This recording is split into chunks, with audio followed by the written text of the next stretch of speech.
Welcome to the American Institute of Healthcare Professionals video on helping those in crisis. And in this video, we're going to look at crisis management from a perspective of being acute care. And unlike the first video, which just gave a general overview of what acute care looks like in facilities on the scene, we're going to go into a little bit more detail in skill building, step-by-step processes, more than just a general overview in itself. So we're going to look at crisis management forms of crisis as being something that's treated through psychological first aid, and then finally giving psychological support. So those are the two things that we're going to look at. The first is to consider the steps in assisting those in crisis.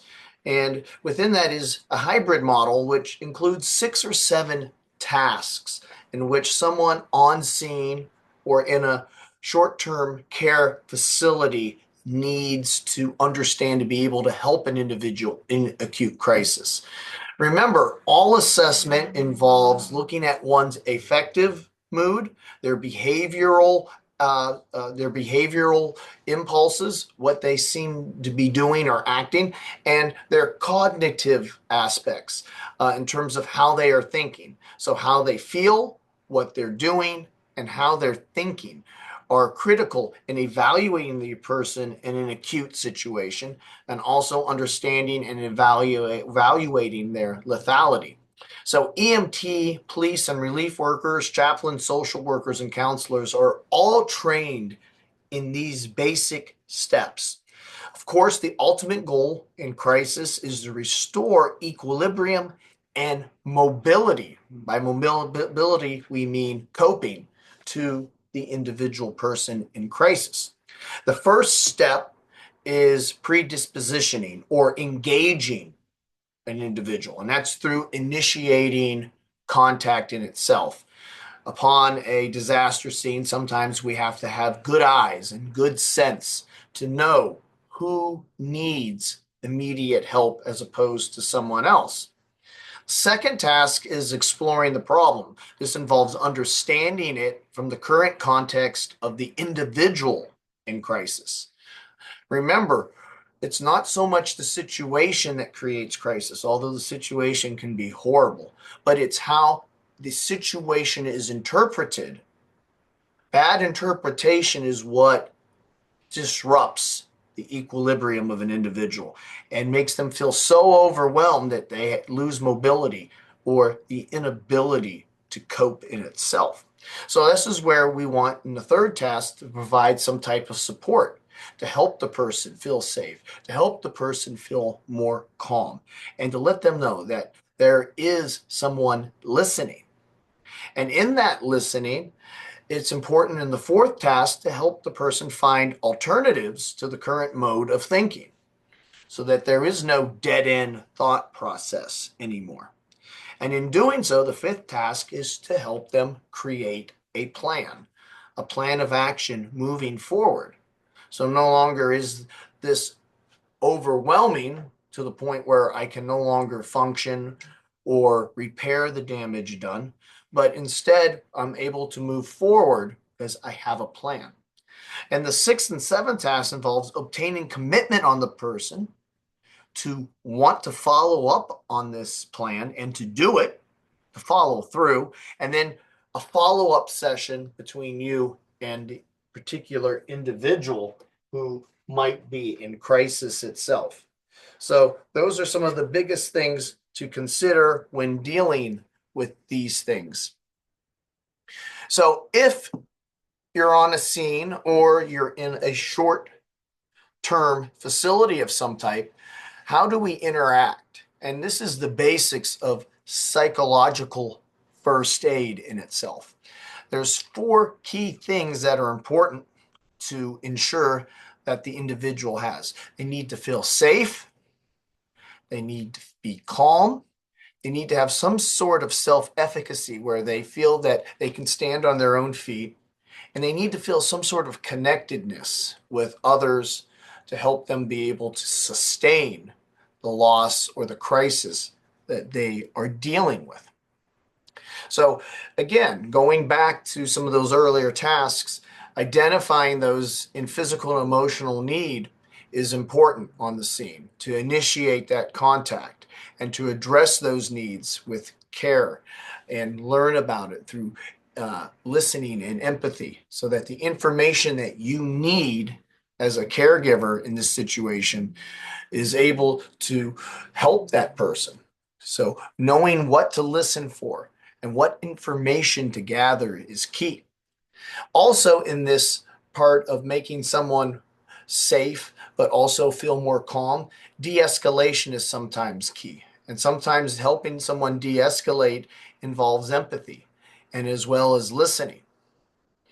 Also, sometimes in terms of de escalation and giving someone safety and calmness, the individual needs to have their fears reduced and to help the person focus and to offer alternative plans. Sometimes helping individuals focus might be through breathing exercises that one can is trained to help others do for proper breathing, diaphragm breathing, where it's coming from the diaphragm itself.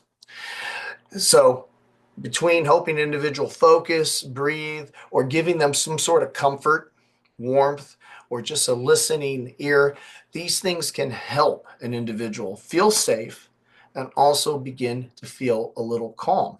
Now, as you're giving this empathetic listening, it's important to ask open-ended questions to learn about the situation. Usually quick questions that can be responded, such as closed-ended questions with a yes or no, are not as helpful in getting and abstracting as much information as possible. So look for more open-ended questions. And as well as when speaking, try to be less confrontational. Sometimes the pronoun we seems a lot more of the world against an individual instead of I. So when you're trying to de-escalate and help individuals while on the scene or in a facility, using the term I is more powerful and less intimidating than the pronoun we. And police are trained in this too when working with individuals who are in crisis, and they have to come and be able to calm this individual down.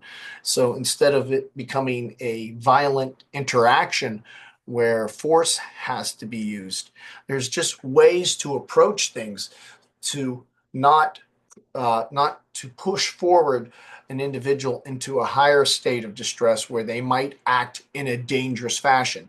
And in a previous video, we talked about crisis intervention on the scene. It is a dangerous thing, not only to the individual and others, but also the person trying to help the person in crisis. So we want to de-escalate. We want to help the person find safety and calmness so that we're able to push forward in a safe fashion. And that's one of the big things. So in helping others function, we want to make them feel safe and secure, but we also want to be able to aid them. So there's important skills that individuals in crisis might need in a short-term facility, especially. We want to utilize problem-solving skills for these individuals, because remember, self-efficacy is an issue at this moment. They feel as if they are overwhelmed. And in being overwhelmed, they're not critically thinking. They're not also affected at the affective or emotional state, but they're also affected at the cognitive state. So basic problem solving skills, helping individuals see where they are and where they need to go. Another skill that's critical in helping individuals in crisis is building healthy connections. And these types of healthy connections involve asking them about who do they have in their inner circle. Everyone has an inner circle. So we want to help this individual who's in distress, not thinking clearly, who they can call. We can brainstorm with these individuals. Now, if they do not have individuals they feel that are an immediate help, then we can also start looking to help them find various communal resources to help them find some sort of connections that they might need. Now, going back to keeping individuals calm and feeling safe is the important part about managing emotions and managing the affective part of an individual is very important because emotions can override the cognitive element of an individual and also make behavioral actions be quite erratic. So, basic skills of helping individuals calm themselves through various breathing, as we mentioned, also learning to manage the emotions and to understand the situation are also key. Now, the final skill that's really important helping individuals, especially in short term and even a little bit moderate to longer term, is helping individuals find positive activities. And by that, we mean after an individual is faced with a crisis and something bad has happened, it takes a while, especially with natural disasters, to find leverage, to find normalcy in life. So throughout the week, in the following weeks, there's going to be things that need to be done. And what we do not want to occur is trans crisis or a de-escalation into crisis. So we want to help individuals try to have some positivity and positive activities, or maybe things they used to do or things that might be different. Also, these things can help individuals who might have been in crisis and emotionally affected, where they've become more introvert than they used to, and they don't do things that they used to do. So, taking baby steps, helping individuals, again, be more active, one step at a time, even if it's a small thing, are very important in the rebuilding skills and helping the individuals again feel connectiveness, again feel self-efficacy beyond just being calm and feeling safe in itself. So those are some elements of psychological first aid and psychological support.